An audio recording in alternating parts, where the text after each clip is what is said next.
Greetings, Guardians, my name is Bife here. So we're only a few days away from the end of the first week of Lightfall.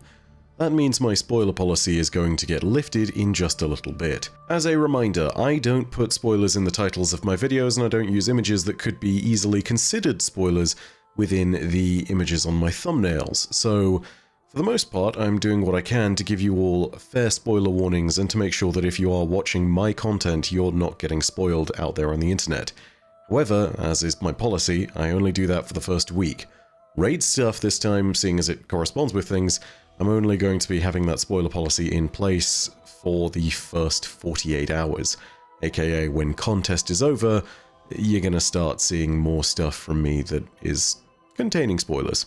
I'll probably spend the first day of the raid on contest finishing it, and then the second day I'll have a spoiler warning, impressions, and a little section at the very beginning which tells you about whether or not you should be playing the raid and gives a few bits and pieces to it that give you my impression before I dive straight into the spoilers.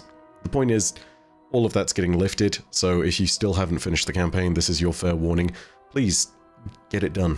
You know, I'm lifting the policy, as per usual. Always happens. Also, spoilers in this video, so turn off now. Okay, so, spoiler warning given. I wanted to give everyone an update from yesterday's video before we start this one. I know, it's a lot of stuff, bear with me, as always.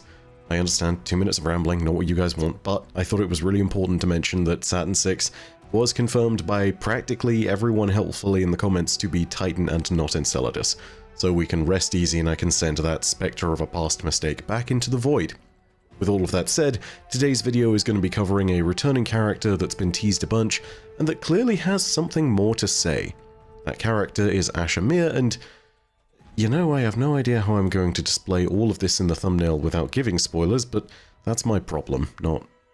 Yeah, we'll figure that out.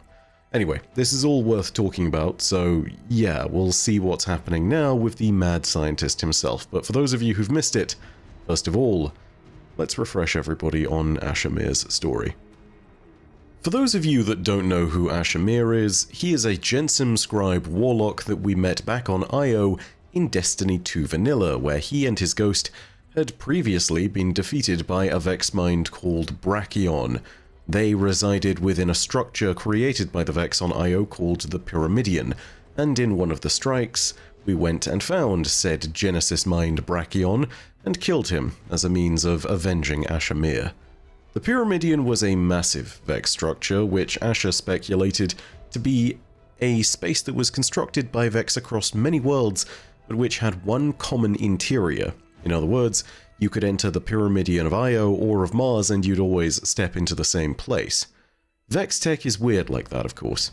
Asher's story was relatively quiet up until the season of Arrivals, at which point he made it clear to us that he would be staying on Io in order to defend the Pyramidion. The reason for this was due to the nature of the valuable information it might hold. Asher concluded that such information would be a terrifying asset if it were to fall into the possession of the Black Fleet. This was long before we knew about the Witness, but that doesn't change Asher's motivations. So, after testing a bunch of different weapons platforms against the pyramid on Europa that appeared above the Tree of Silver Wings, Asher enacted his final, desperate gambit to try and protect the Pyramidion. That gambit is portrayed in the Duress and Egress lawbook in the Asher Conclusion entry, and that law entry reads as follows. As Asher Mir watched his assistant's ship tear into orbit for the last time, it occurred to him that he had not expressed how truly satisfactory he had found some of their work. He briefly entertained the thought of leaving a letter, but there were others more deserving of his thoughts, and if he worked in descending priority, he might never make it to his assistant, which would defeat the purpose of the exercise completely. Instead, he went to the Pyramidion. The Vex are not born, yet not created. Desire to understand this conundrum brought Asher to Io. He reasoned that the pyramid, with its alien resources and unknowable power, had likely come for the same purpose.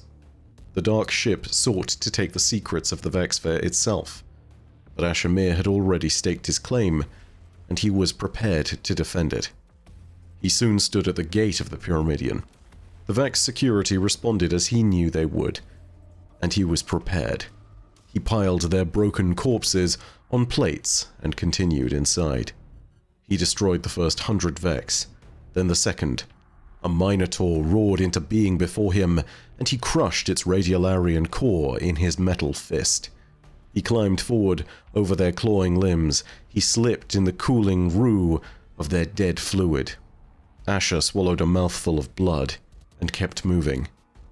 He paused by a whirling gate and watched aperiodic waves, then stepped through at the only possible moment.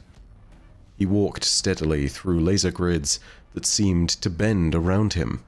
He hung calmly in a gravitational tourbillon as the ground beneath him flickered and shifted madly. And the Vex began to observe. The corridors of the Pyramidion were lined with glowing red eyes. The metal mannequins stood dumbly, twitching, shuddering as Asher passed. A familiar area unfolded before him. A cubist sinkhole reeking with the flat base stench of slate mud and bleach. He looked where the sky should be and found another impossible shape, another fractal contradiction.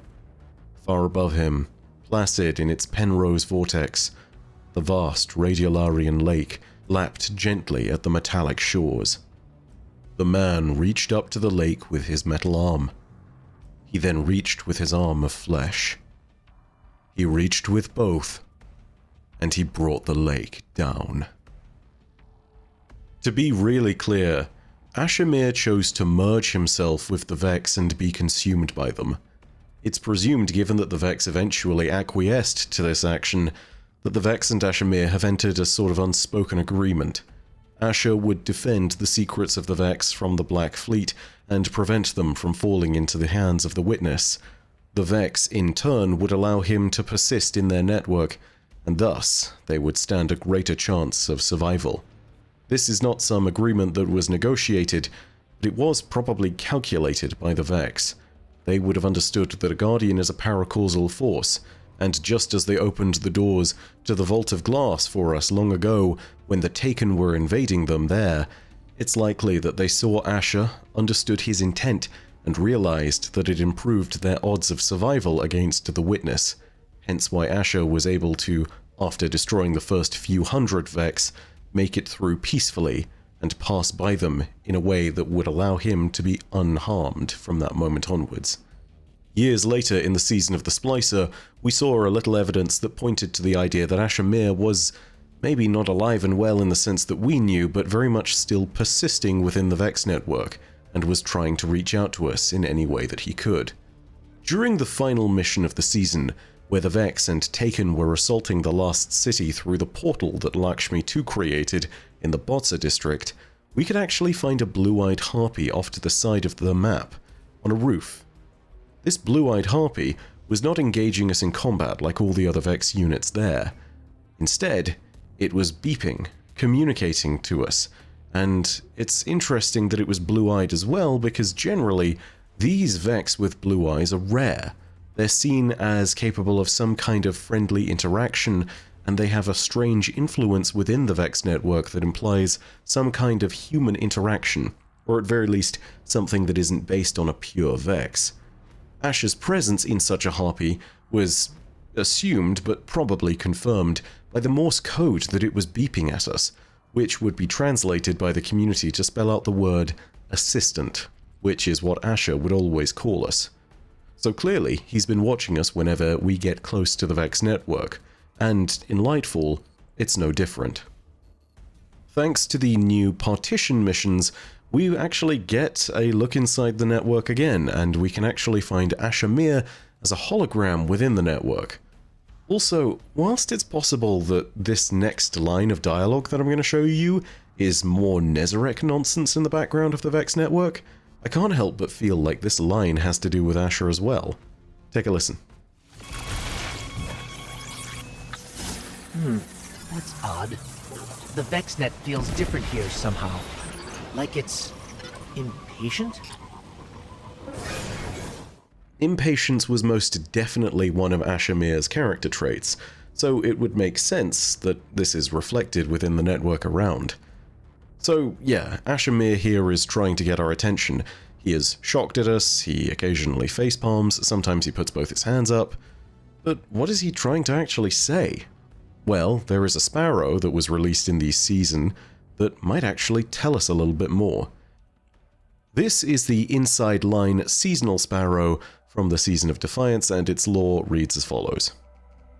Finn leaned over the microphone for his father's antique radio. After the Shadow Legion landed in the area, his parents confined him to their village. He'd been using the analog radio to chat with a friend who lived further up the valley. Also, it should be noted that all the names in this particular lore entry are some kind of German, Swiss German, Austrian German, etc. Point being, I'm so sorry, I'm going to pronounce none of this correctly. This is Gustad 1 to Nauturbach. Nauturbach? Do you copy? Hello, Parents... So boring. Finn frowned. Normally their channel was clear, but some strange interference had started interrupting their transmissions. The boy wondered if the invaders had something to do with it. Eric? Eric, are you there?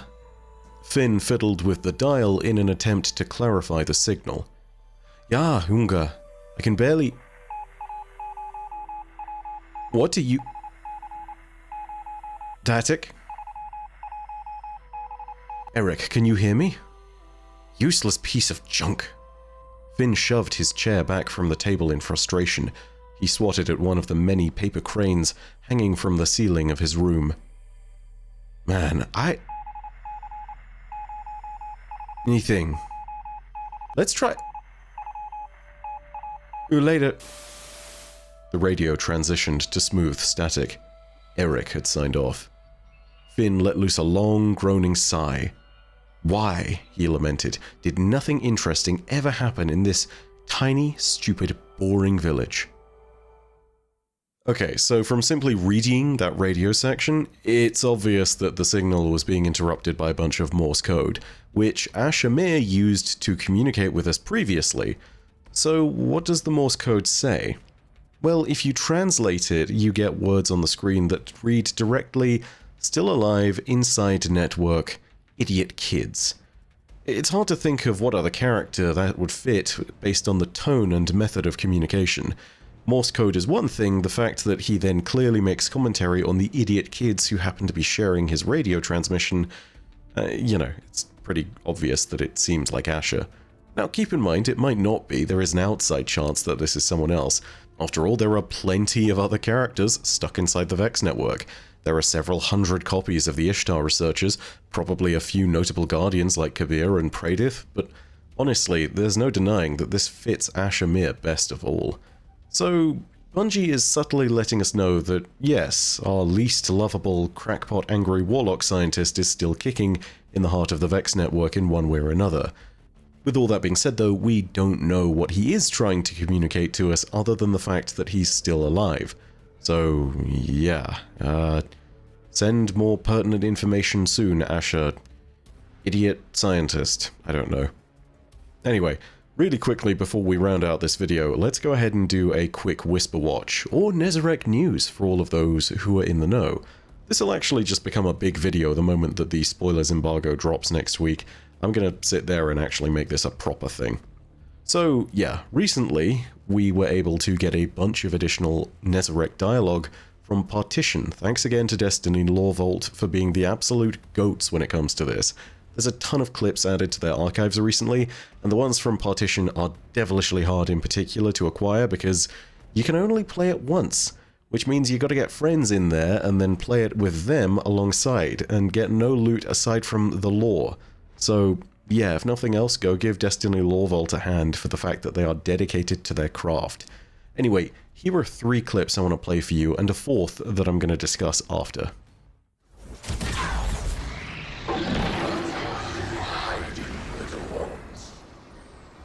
Why did you pound at the walls of this city? I will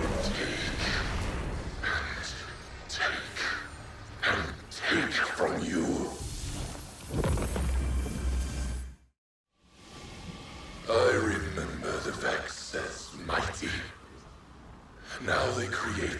playgrounds between worlds. So all of these 3 clips to start off with provide interesting possibilities to talk about when it comes to Nezarec. It's possible that in the first clip, Nezarec is referring to the Vex when he says little ones. And I say that because they are banging constantly at the walls of the city of Neomuna, the Cloud Ark. Little ones could refer to them in particular because Vex physically are tiny when you look at them on an individual level. Remember that the Vex are in fact the white mind fluid inside of each of their robotic frames, not the actual frames themselves. An individual unit of Vex is actually something that consists of thousands of Vex, if not millions, if not potentially billions. It depends on how small you get, but the point is they're microscopic. So, little ones makes a fair degree of sense, and we do know that the Vex are trying to access the Cloud Ark for all sorts of different things, not least Soteria. So, yeah, it's not impossible that that's part of the reason why the Vex are here in the first place, and Nezarec is trying to understand why they're accessing the Cloud Ark. The second clip is Nezarec in his hot topic phase, I guess. Realistically, though, it is actually Nezarec just showing us that he is in fact a being of darkness and that he follows the sword logic. To take, if you remember, is a part of the way of the sword logic, as opposed to giving something, which is the way of the sky, as they would put it. This is something that you're able to discern a lot when it comes to the Creed of Oryx and the Witness, and generally this starts raising some important questions, but hold your horses on that for just a second. The third clip is an interesting indication of how long Nezarec has been watching the Vex. It might be that he's remembering them as mighty by referencing when the Sol Divisive made the Black Heart, which would mean that he's been watching them for about 10 years. But it might be the case that he's referencing something different. After all, when it comes to the Vex, they've supposedly existed since the beginning of time, when the fractal patterns that they existed from fell out of the garden at the beginning of time. When the war between the Gardener and the Winnower had begun, they slipped through the cracks, and they were a part of the pattern that persisted. This is something which implies that the Vex themselves are following the sword logic in a very basic manner, but it's something which is more adequately explained by the fact that the Vex are trying to fulfill a pattern that allows them to survive. And this might be what Nezarec finds admirable. After all, a drive to survive above all other things is an admirable trait from the perspective of a follower of the sword logic. But then again, that raises that weird question. If Nezarec is a traitor, why is he following the sword logic, the thing that the Witness has put out front and center, instead of, going with what we have always assumed that he's about, which is about pain and prolonged suffering? In this next clip, we get something which makes me really sit there and ask questions. Take a listen. My witness. Your ambitions will be realized. So yeah, now we need to sit and really think about whether all the references to Nezarec being a traitor against the Witness are correct or not. It's possible that from this line we could assume that there's something more that Nezarec knows about the Witness's agenda, what it is, and how it might fail, and that this is actually a line that's mocking the failed and flawed designs of the Witness. But then again, that's quite a stretch, and something stretched is very easily cut by Occam's razor. The only question then becomes why we're getting hints to him being a traitor in the Nezarec Sin lore tab and the perk of Delicate Tomb that's called Traitor's Vessel. I have so many questions on that one. I guess the question then becomes whether Nezarec was a traitor because he joined the Witness and became a disciple, or whether he betrayed someone else, or whether he did actually betray the Witness. But then again, if he did betray someone else to join the Witness, who did he betray? He's clearly old enough that he must predate the Scions. We'll talk more about that in a video coming up soon, but he's also someone who clearly came after the disciple Rhulk, seeing as Rhulk was the first, and Nezarec's Whisper, the glaive, talks about the point at which Nezarec was elevated to the rank of disciple. This gives us no real clue as to where Nezarec is from in history's timeline, because, yeah, the point of is ancient to the Scions and is after Rhulk literally puts it practically at the beginning and mid-ancient section of Destiny's history, so we don't know who he betrayed. but what we do know is that he's betrayed someone. So, yeah, I don't know what that's going on about now. I want to say that it's one of these interesting moments where he must have earned that moniker somewhere. Like, he really must have earned it. And I want you to remember, Rhulk led his own people to genocide and destroyed their planet and sun, and he isn't given the moniker of betrayer. Whatever Nezarec did, I mean, damn, whatever it must have been, I don't even know where you start to get a name like that in the eyes of the witness.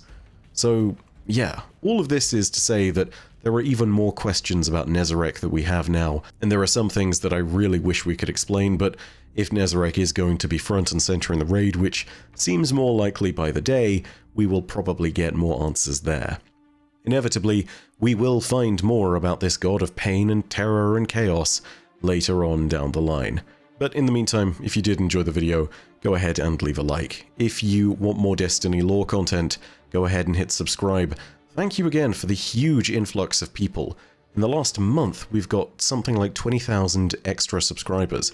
So yeah, thank you so much for all the additional support and all the hype around the content. Even if Lightfall has been a bit of a mixed bag for us folks who enjoy the narrative, I think it's fair to say that where the story falls down, the lore has certainly been delivering, and I'm just so glad that everyone else is as excited as I am. More importantly though, if you enjoyed the video, know that your viewership as always is quite enough for me, and that in the meantime my name is Bife.